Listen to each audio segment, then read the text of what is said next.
Over the past year, we have watched bits of our world crumble. Wildfires have raged in Australia and the Amazon rainforest. International tensions have escalated. Natural disasters have continued to ravage areas around the world, devastating many. And the deadly pandemic affecting almost the entire known world has infected millions.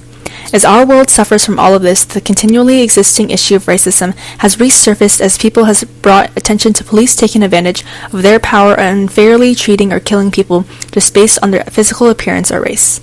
Discussion and protests about the problem have come up across the United States and the world, and one of the movements has gained considerable attention in the past weeks is the Black Lives Matter, or BLM movement, which seeks to promote the idea that African people should be treated equally. However, you may be hesitant to take a stance on this issue without fully knowing what it is. After all, not everything that is released in the media is completely true.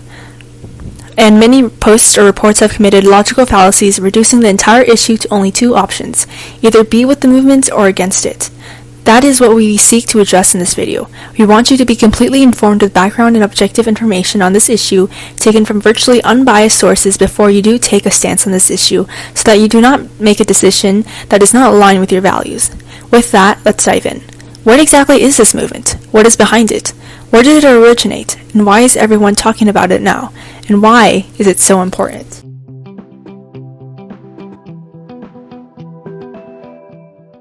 Black Lives Matter is a decentralized activist movement fighting against violence towards African Americans to achieve equality. It was founded in 2013 and has many chapters across the country. However, there is no form of central leadership or government. They simply all fight for the same value: equality for African American people. While it was started in the U.S., the movement has spread over the past few weeks to other countries around the world, such as France and Japan. In addition, it is important to note that the Black Lives Matter movement does not seek to make conditions for African Americans in terms of quality of life, economic opportunity, or status under the law better than the conditions for other groups. They simply want equal conditions. They do not want to be favored because they are African American. Rather, they wish not to be discriminated against for just being African American.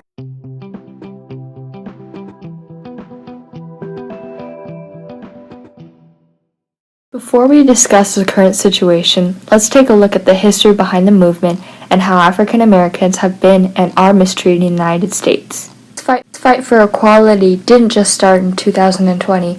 Racial injustice towards the people of different skin colors has been present in many countries around the world for centuries. In Japan, the idea of being beautifully white and the preference of white skin, free of blemishes, can be documented all the way to 794 CE, over 12 centuries ago.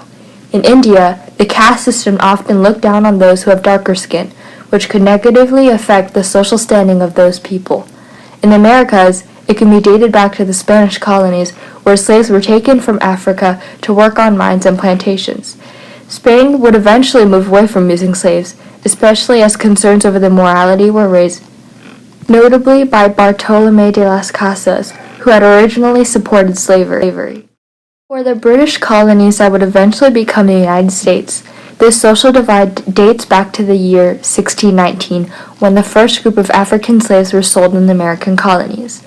As time progressed, many northern states began to abolish slavery since it was seen as an unjust institution, but the South continued to support it, justifying their support for slavery by saying they were providing homes and food for the slaves, as well as Christianizing and civilizing the African American slaves, who were seen as an inferior race. During this period in the U.S. history, pressure from wealthy plantation owners in the South often pushed politicians to protect the interests of the rich by restricting the rights of the slaves, immigrants, the poor, and even free black people. Tensions between two halves of the country would eventually lead to the Civil War in the 1860s, which resulted in the liberation of slaves by the Emancipation Proclamation in 1863, and the provision for full citizenship in the Reconstruction Amendments passed shortly after the war's end. For nearly a century after the end of the Civil War, however, African American people and other minorities continued to be treated poorly and generally worse than white people. Many former Southern plantation owners took advantage of the fact that people could still be enslaved for certain crimes, making almost every crime able to result in enslavement, and also some everyday actions, such as being outside without identification, illegal for African American people as well. These laws, which were first written in 1866, the year after the end of the Civil War, were known as Jim Crow laws, and they were designed to keep African American people in a status similar to slaves. In addition, former slaves were often forced to continue to work the same land as they used to under a system known as sharecropping, under which the African Americans often paid most of their harvest as well as money as rent, leaving them unable to subsist and stuck in an endless cycle of debt. This system ultimately resulted in an enormous socioeconomic divide between white people and African American people, particularly in the South. But many people in the North did also discriminate against African Americans in terms of hiring or housing. Other minorities and groups also suffered in the century after the Civil War, with one of the most notable groups being immigrants.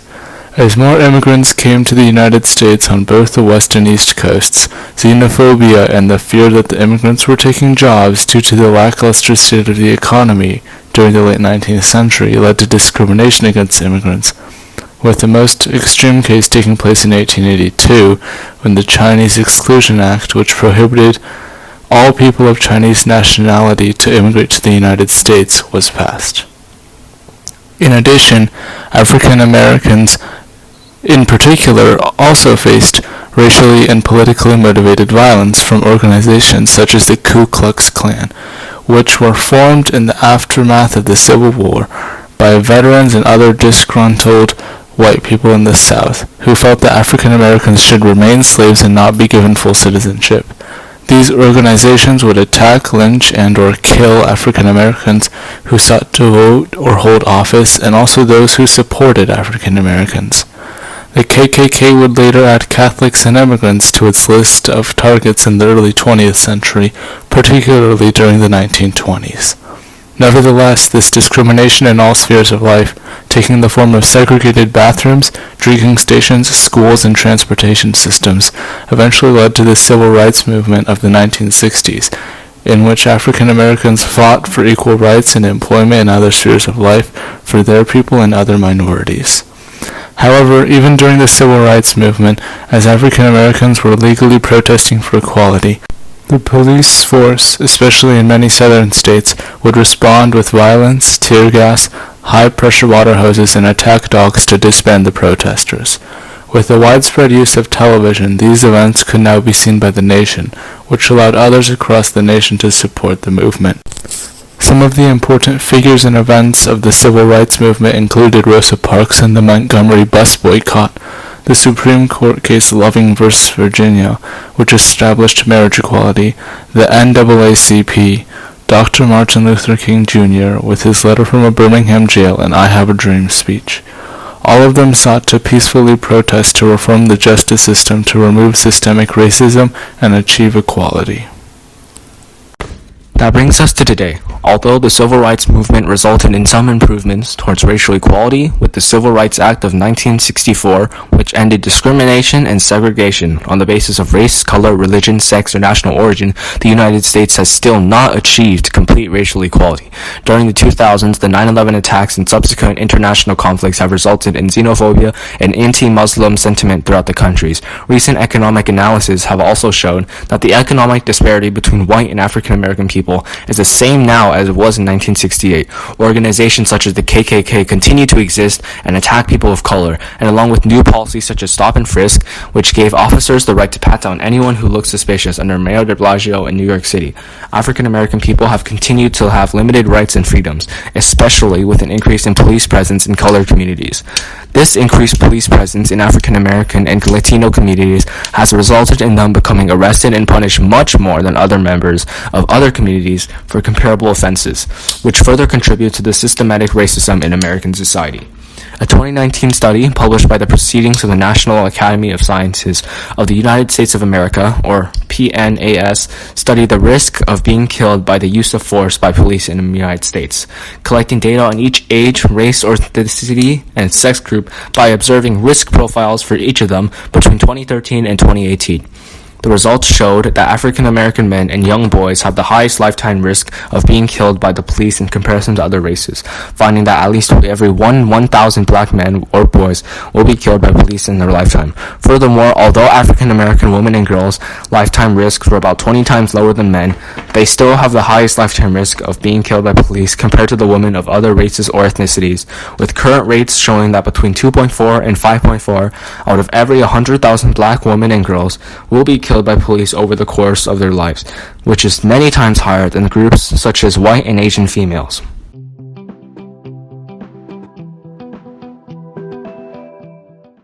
Looking at history, it can be seen that African Americans and other minorities have been discriminated against for decades. So why has the movement gained momentum all of a sudden? On May 25, 2020, in Minneapolis, Minnesota, a man by the name George Floyd went into a convenience store to buy cigarettes, was arrested by 4 police officers over unconfirmed suspicion of attempting to use a counterfeit $20 bill. Instead of leading him into their car to take custody and questioning, 3 of these police officers pinned him down and knelt on him, with one pressing his knee on Floyd's neck for 8 minutes and 46 seconds. Throughout this period, Floyd repeatedly said phrases such as, "I can't breathe," as the police officer kept their knee on him and his neck. Bystanders who heard the screams recorded this incident, and footage shows that multiple bystanders told the police officers to get off him as Floyd had already been arrested and handcuffed. After Floyd appears to be unconscious with his eyes closed and motionless, other bystanders angrily tell the officers to check his pulse. No matter how many bystanders asked the police to stop, they did not, and "I can't breathe," which Floyd uttered 15 times, ended up being his last words. George Floyd was a 46-year-old man, a bouncer who lost his job at a restaurant due to COVID-19. He was later pronounced dead by the paramedics that arrived at the scene when no pulse was detected. The day after Floyd's death, the 4 officers were only fired for their actions.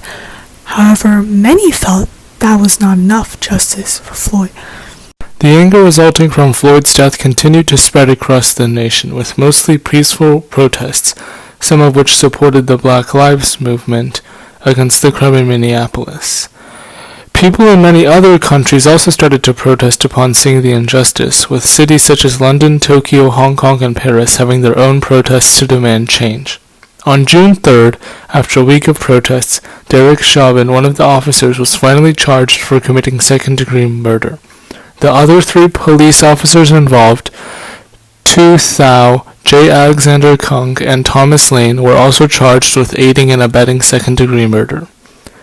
Originally, these protests had been sparked by the crime of these 4 police officers and the punishment that they deserved.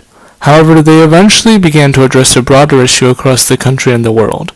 George Floyd's death reminded the United States of the injustice and racial bias that exist within the police system, and other countries have their own social issues and injustices.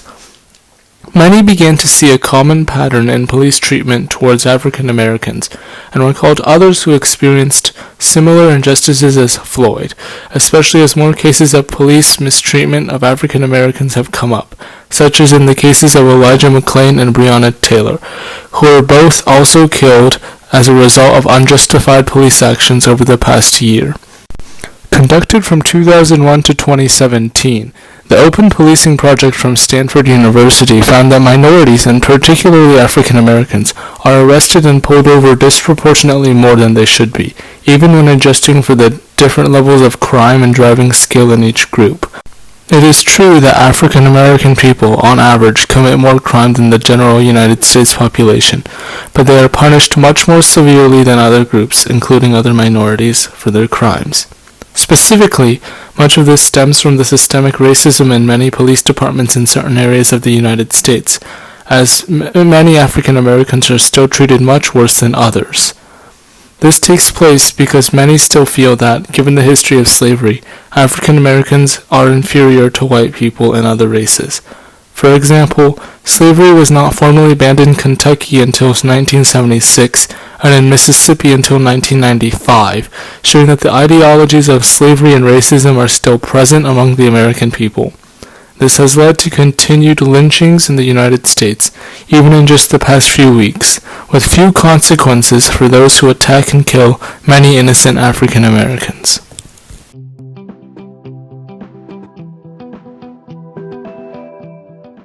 We have synthesized both the objective information from above as well as thoughts from our members on the movement to create the following section on the reasoning behind this movement and the possible objections to it. Members who contributed will not be mentioned by name to maintain confidentiality and safety. As we can see, the Black Lives Matter movement stems from the fact that African American people are treated, on average and considering other factors, worse than people of other races. This can be seen through the fact that they are pulled over and arrested more, as well as treated worse when they are questioned or taken into custody. And due to these issues, many people are working to create social change in the United States. However, some people may oppose or disagree with the Black Lives Matter movement, so we will also discuss some of those standpoints in an attempt to reveal the full picture. Some people feel that all lives matter, or that all people should gain rights together. While it is definitely true that every person and every life is important, it is just as important that we know how the African American population of the United States has been discriminated against and treated badly much more systematically than any other race or group, with slavery and segregation playing a large role in African American history in the United States. Others may also think that, especially with the status of the protests in the United States during early June, that the movement focuses more on looting and material gain. However, of the thousands of people protesting for the movement across the country, only a small portion are looting stores, with many of the looters being people who are desperate for goods, since the pandemic has negatively impacted their economic stability and income. It is also important to note that the police officers have raided aid and health stations that peaceful protesters have set up, destroying water bottles and other supplies such as tents and masks that the peaceful protesters used to stay healthy and follow CDC recommendations during the COVID-19 pandemic. Finally, some people choose not to take a side on this issue since they feel that it does not pertain to them. For example, the previously mentioned study by PNAS shows that the risk of Asian Americans and Pacific Islanders being killed by police over a lifetime is less than 1/4 that of African Americans, so they may not feel that there is really a problem. Despite this, it is still important that all communities, including the Asian American, recognize the Black Lives Matter movement and consider supporting it, as the Asian American people are also a minority, despite being better treated than other minorities. While this community is not currently being suppressed, it was less than a century ago that Japanese Americans were placed into internment camps during World War II just for being Japanese. And just over a century since the first complete ban on immigration from a country, the Chinese Exclusion Act of 1882. Asian Americans have been mistreated and suppressed in the past, and it is critical that this community sees that even as a modern minority today, defending and supporting other minorities promotes true equality in society. For example, African American activists fought to ensure that hiring discrimination against Asians would be banned and equality for Asians would be passed in the 1940s and 1960s respectively, demonstrating that the African American community aided the Asian American one in its time of need. Without them, it is possible that the previous suppression of the Asian American community would be in place today, and that it, instead of the African American one, would be the most mistreated in the United States. Therefore, as members of the Asian American community or of other minority groups, it is important to recognize and stand up for other minority groups as they have done for us in the past. AYLUS Phoenix does not seek to persuade the viewers of this video to either support or be against the Black Lives Matter and other related movements. However, if you do wish to support this movement, we have attached several links in the description of this video that may be used for that purpose. Thank you for viewing this video, and we hope that it was helpful in better understanding the Black Lives Matter movement and its history.